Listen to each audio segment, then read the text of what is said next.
அத்தியாயம் 6 இன்னும் பார்க்கவில்லை என்றால் டிஸ்கிரிப்ஷனில் கொடுக்கப்பட்டுள்ள லிங்கை பயன்படுத்தி முதலில் பார்த்துவிட்டு வாருங்கள். இப்போது அத்தியாயம் 7 ஆரம்பமாகிறது. அத்தியாயம் 7 ஆசனங்கள். ஏற்கனவே சொல்லியபடி சாதாரணமாக நூல்களில் வெளியிடப்படாத சில ரகசிய யோக சாதனைகளையே வெளிப்படுத்துவது இந்த நூலின் முக்கிய லட்சியம். பதஞ்சலி யோக சூத்திரம், ஸ்வாத்மாராம் யோகியின் ஹடயோக பிரதீபிகை இம்மாதிரியான பிரமாணகரமான நூல்களை சம்ஸ்கிருதத்திலோ வேறு பாஷையின் மொழிபெயர்ப்பிலேயோ பார்த்து தெரிந்து கொள்வது நலம். அதுபோலவே அவசியம் ஒரு அனுபவஸ்த குரு வேண்டும் என்கிறதும் ஞாபகம் வைத்துக்கொள்ள தக்கது. 2. ஆயினும் ஏதோ சில ஆசனங்கள் முக்கியமாக அப்பியசித்துக் கொண்டே மேல் சாதகம் செய்வது உசிதமாகையால் சில ஆசனங்களைப் பற்றி சொல்லியுள்ள விதிகளை கீழே குறிப்பிடுகிறேன். பத்மாசனம். ஒவ்வொரு பாதத்தையும் ஸ்திரமாக மற்றொரு துடையின் அடியில் வைத்துக்கொள். பாததளங்கள் முற்றிலும் மேலே திரும்பியிருக்க வேண்டும். கைகள் ஒன்றன் மேல் ஒன்று உள்ளங்கை மேல்புறம் திரும்பி கால் மையத்தில் நிறுத்த வேண்டும். கண்களால் நாசி நுனியைப் பார். நாவை மேல்வரிசை முன்பல் மூலத்தில் சேர். மோவாய்க்கட்டையை மாரில் அழுத்திவை. மெதுவாக பிராணவாயுக்களை மேலிழு. இப்பத்மாசனம் சகல வியாதிகளையும் போக்கும். யாருக்கும் லகுவில் லபிக்காது. புத்திமானே அறிந்து கொள்வான். இவ்வாசனத்தில் அடிக்கடி பாயுஸ்தானத்தை சுருக்கி அபான வாயுவை மேலிழு. அதே சமயத்தில் மோவாய்க்கட்டை பூட்டினால் உள்ளிழுத்த வாயுவை நிறுத்திக் கொண்டிரு. நூலாசிரியர் கொடுத்த 2வது படம் பார்க்கலாம். 3. இன்னொரு ஆசனம் ஆசனமென்றோ யோக முத்திரை என்றோ சொல்லும் விபரீத கரணி. அதனுடைய விதியும் பிரக்ரியை பேதங்களும் கீழே குறிப்பிடப்பட்டிருக்கின்றன. விபரீத கரணி. மூலவாக்கியம். சர்வ வியாதிகளையும் போக்கடிக்கிற விபரீத கரணி சொல்லப்படுகிறது. இதை விடாமல் அப்பியலிக்கிறவனுக்கு ஜாடராக்னி விருத்தியடைவதால் சாதகன் சரியான உணவை தயார் செய்து வைத்துக் கொள்ள வேண்டும். இல்லாவிடில் உணவு குறைவினால் ஷரீரத்திற்கு தீங்கு நேரலாம். கால்கள் மேலையும் தலை கீழையும் இருக்க வேண்டும். நாளவர்த்தியில் இவ்வாசனத்தில் இருக்கும் நேரத்தை அதிகரித்துக் கொள்ள வேண்டும். வலி, வெள்ளை வயிர் முதலான கிழத்தன சின்னங்கள் 6 மாதத்தில் மறைந்துவிடும். இதில் 3 மணி தேசாலம் இவ்வாசனத்தில் இருப்பவன் யமனை ஜெயிக்கிறான். 24 மணி. இவ்வாசனம் 2 பிரக்கிரியைகளால் செய்யலாம். அதாவது 1. சர்வாங்க ஆசனம். பிந்தலையை கீழ் வைத்து 2 புஜங்கள் ஆதாவின் மேல் இடுப்பில் கைகளை வைத்துக்கொண்டு ஷரீரத்தை தூக்கி நிறுத்துகிறது. 2. கபாலாசனம் அல்லது ஷீர்ஷாசனம். கை விரல்களை கோர்த்து கபால பிரதேசத்திற்கு ஆதாரமாக வைத்து கபால உச்சி, முழங்கை என்புறம் இவைகள் ஆதாரவில் ஷரீரத்தை நிலைநிறுத்துகிறது. இவ்வாசனத்திற்காக 5 சித்திரப்படங்கள் கொடுக்கப்பட்டிருக்கின்றன. நா 3, 5 நூலாசிரியர் புத்திரரும், நா 4, 6, 7 நூலாசிரியர் கொடுத்ததுமான உருவப்படம். கபாலாசனத்தை அப்பியளிப்பவர்கள் ஒரு அறையின் மூலையிலேயே ஆசனத்தை அமைத்துக்கொண்டு செய்வது நலம்.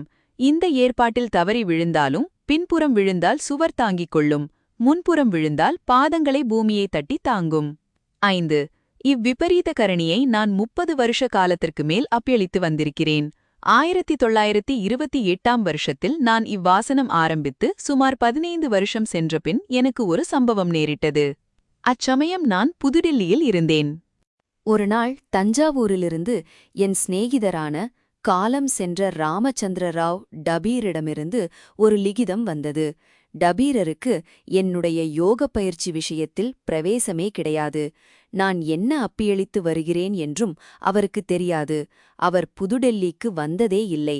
அவர் சூக்ஷ்ம தரிசனத்தில் பார்த்தபடி எழுதினதாவது: புதிய டெல்லியில் என் சம்சாரமும் குழந்தையும் படுக்கையறையில் சயனித்திருந்தார்கள்.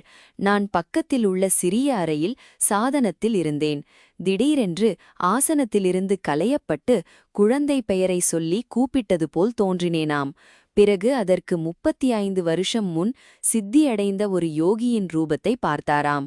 அவர் டபீருக்கு சொன்னதாவது: உன் சிநேகிதர் அப்பியளிக்கும் ஆசனத்தினுடைய பூர்ண நன்மையை அடைகிறதற்கு ஒவ்வொரு கால் விரல்களாலும் மற்றொரு கால் துடை மூலத்திலிருந்து கால்கட்டை விரல் நுனி மட்டும் மாறி மாறி தேய்த்து கொள்ள வேண்டுமென்று அவருக்கு புத்தி சொல்லிக் கொடு.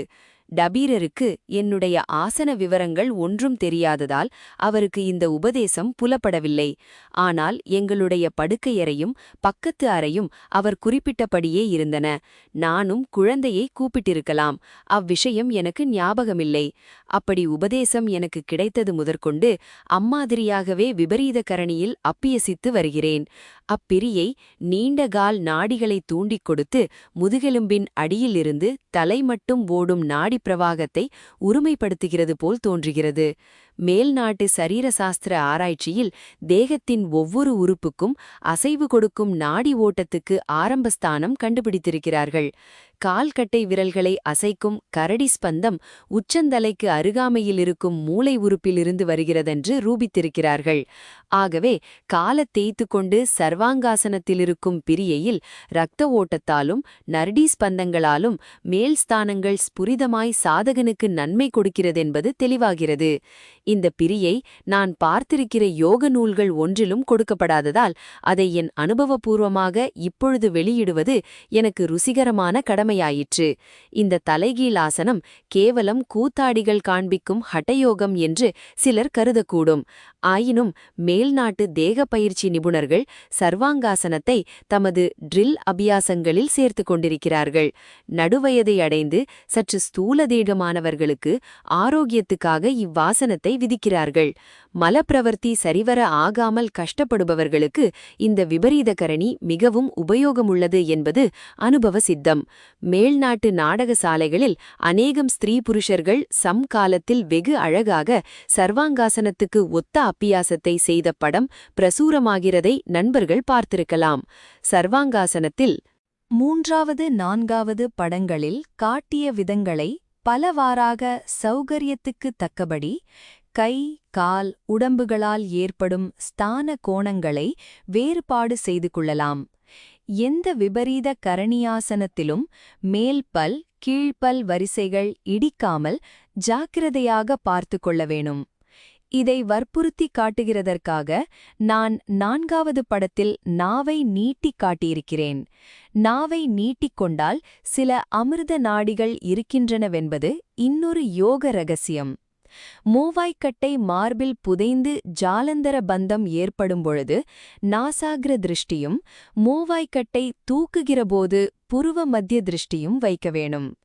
4வது 7வது படங்களின் காட்டிய ஆசனத்தில் மேற்சொல்லியபடி கால்களை தேய்த்துக் கொள்வது நலம்.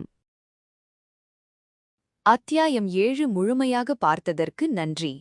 இந்த வீடியோ உங்களுக்கு பிடித்திருந்தால் லைக் செய்யவும், உங்கள் நண்பர்களுடன் ஷேர் செய்யவும் மற்றும் உங்கள் கருத்துக்களை கமெண்ட் மூலம் தெரிவிக்கவும்.